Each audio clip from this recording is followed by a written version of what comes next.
Welcome back, everyone, to Flyball and Friends. The days are long and not going any faster here. So today, we have a special guest who is the Executive Director of the NAFA organization, Neil Flood. Okay, welcome, Neil. So glad that you could be here. I'm really excited to actually have you here and someone that's been around in Flyball for so long. So if you could just tell us a little bit about yourself. Yeah, absolutely. So Neil Flood, I've been playing Flyball now since I started training in '97 in Winnipeg, and I competed there for about 3 to 4 years. And when I moved to Minnesota, my wife, I actually kept playing in Region 8 for a little bit until we established a club here. But I got started in training '97 with Can-Do Agility team, and raced with them until they actually helped find me a team in Minnesota when I moved here for a job. So I've been playing for, I hate to admit, over 20 years now. That number sort of creeps up on you at some point. You don't quite realize how long you've been at this game. Yeah, for sure. How many dogs do you have, Neil? We currently have 8 dogs. That's not too bad. How many are racing? Well, we have, they're all of racing age. Yeah. We've got a couple that are in training, and we've got one that's maybe on the extended training plan. She's getting to be 5 or 6 now, and I'm not sure there's much hope she's going to be able to play, but we tried. So, but we've got a fair bit of active dogs. 5 of them are certainly competing a fair bit. Awesome. And what do you do for a living? For a living, I'm in IT security, doing identity and access management, actually. I work for Mayo Clinic down in Rochester, Minnesota. So I've been doing that type of IT work for 20 years now, shortly after I moved to the Twin Cities. Cool. That's awesome. What got you playing Flyball? So I took this little lab Cocker Spaniel mix that we got from the upstairs neighbors as a sort of a, you know, they had a litter of puppies. They didn't know what to do with it. We took a dog. I took it to Can-Do to just train the dog and teach it basic obedience. And they realized, you know, the dog liked a tennis ball and asked if I had any interest in playing Flyball, which I had no idea what any of it was about. And it was interesting because it was sort of deceptive because we've all had dogs since that have taken a lot longer to get ready, but this dog was like ready in 4 months to play Flyball. And so it was, you know, just something innocent like that, taking a dog to get some training, and 20 years later, I've been, you know, playing this game with our, you know, our kids and our family. We travel all over. Awesome. How often does your team practice? Well, before all this COVID-19 stuff, we typically practice once a week, sometimes twice. For years and years, it was Thursday nights late until we've got a little older, and then now it's Sundays when we can. Cool. Do you guys travel lots for Flyball, or do you just do most local? Over the years, we have traveled a lot. Some years a lot more than others, depending how we were doing, what our goals or objectives were for the year. But we've always just enjoyed traveling to other regions. So we've done that a fair bit, maybe a little less the past year, but that's mostly because of people's schedule with kids and stuff. So fair enough. What's the farthest you've been for Flyball? That's a great question. I was thinking of this, where the places we've been. We've been up to Edmonton. That was a pretty long drive. Yeah. Right in that 20-hour range for us. We've been as far south as Oklahoma City, competing when Region 5 used to host their top dogs. Used to have a great tournament there. It was a lot of fun. And then in the east, we've gone to Southern Ontario and raced out there. So I suppose that, you draw on a map, anywhere that's less than 24 hours from Minnesota, we've tried to do. That's cool. Good to see that. Have you guys done any seminars, whether it's participate or host seminars? Well, I don't think we've really we've never put one on. We've brought people in to do seminars, and my wife has certainly attended a number of seminars. I actually have never attended one. Okay. Out of all the dogs that are running right now, or maybe past ones, who's your favorite that you've gotten to run? I suppose in our own household, we have a border whippet named Epic, which has always been great. Just for first, she's extremely competitive, but she went through a lot with a spinal injury, so it's always just been a joy to that she was able to get back in the ring and race. We never knew if she'd be able to get back at all. So I've always enjoyed running her. You know, hopefully this pandemic clears because I don't know how much time she's got left to race. So Yeah. but that is certainly my favorite. Yeah, I think we're all just waiting for this to pass. We feel that those times are slowly dwindling away and we're losing precious time that we can be out on the racing mats. That's right. Is there any place in the world that you would love to go, whether it's to compete, train, or even just watch? I get two answers to that. I mean, we've always wanted to do very, very North America centric. We've always wanted to go down to North Carolina and do the Coconut Classic, which is the largest event outside of Can-Am.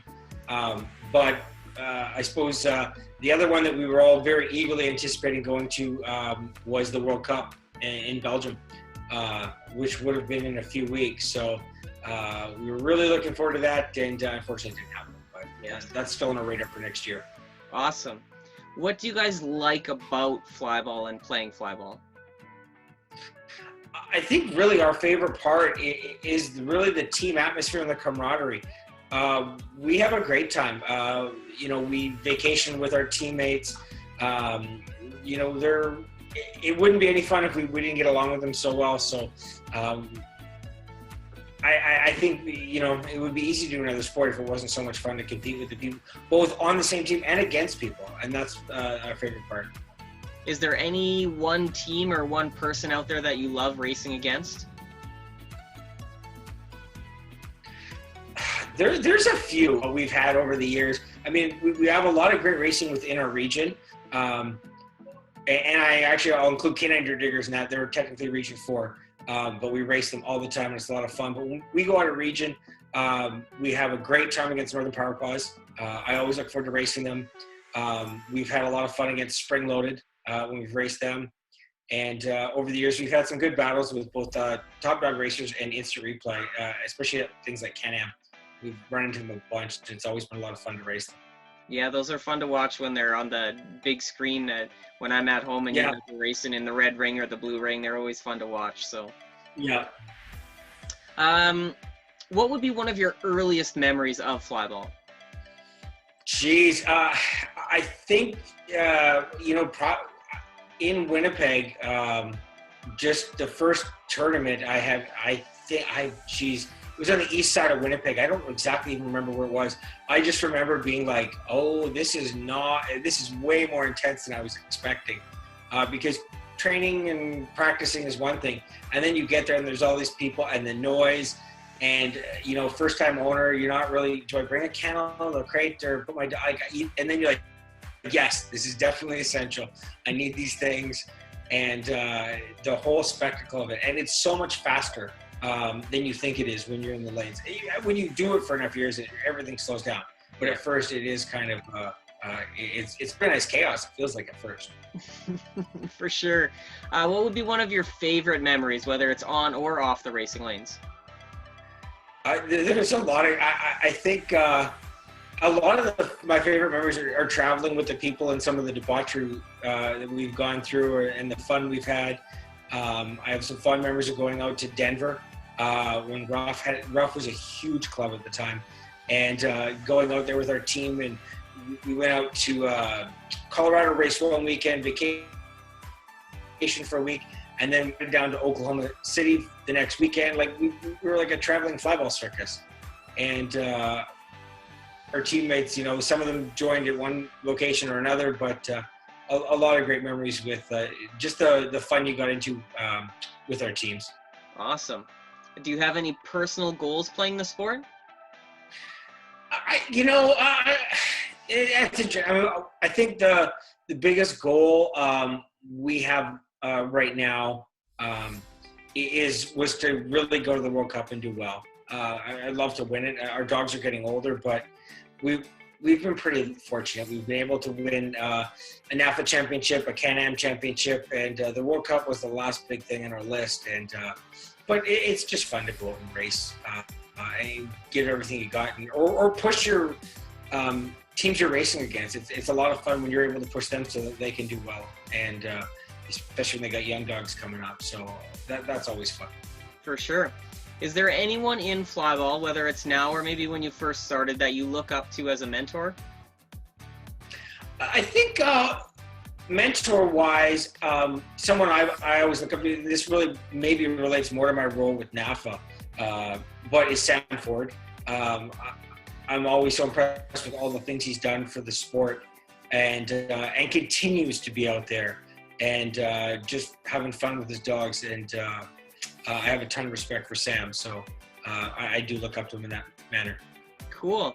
What about any hobbies outside of Flyball? When I'm not racing dogs, one of the biggest things I like to do, especially with my boys now that they're old enough to do it, is competitive sailing. So getting out in the water and racing boats. So we're not racing dogs, we're racing boats. That's awesome. So the competitive blood is in you. It's safe to say it is, yes. I don't think my teammates would disagree with that either. Awesome. Okay, well, I think that's most of the questions I got. Is there anything that you would recommend to anyone starting out in Flyball? Yeah, if you're starting out in Flyball, it's an awesome sport to be able to compete with. It's one of the few team sports. And my biggest recommendation is find people that you enjoy being around and racing with.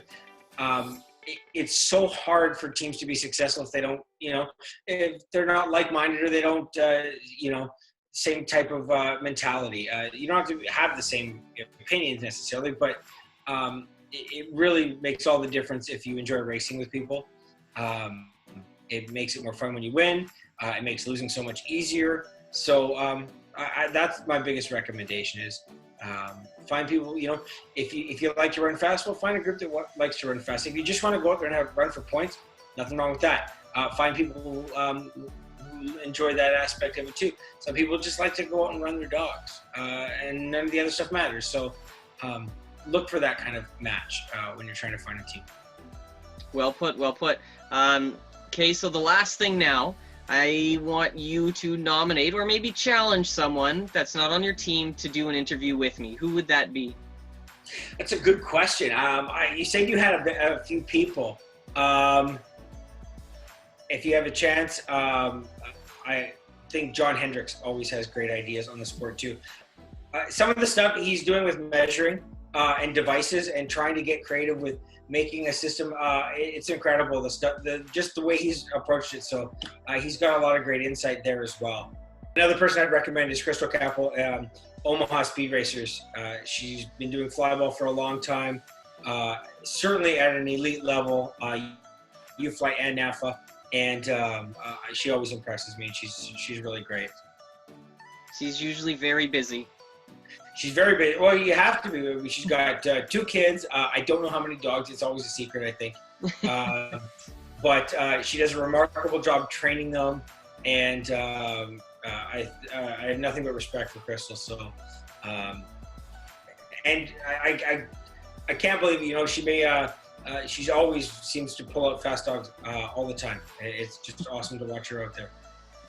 Excellent. Okay, Neil, well, that's all the questions I have and everything. So I'm so glad that you could take time out of your day, and hopefully we'll see you on the racing lane soon. That's great, Alex. Thank you. Appreciate it. Thanks again, Neil, for joining me. Hope everyone enjoyed the video today. I'm still looking for a lot more people to interview for everyone. If you guys are new here, make sure you hit that subscribe button. And if you want to see more of these, make sure you hit that like button as well. If you have any suggestions who else would be great to see on the channel, please leave a comment below. Until next time, see you then.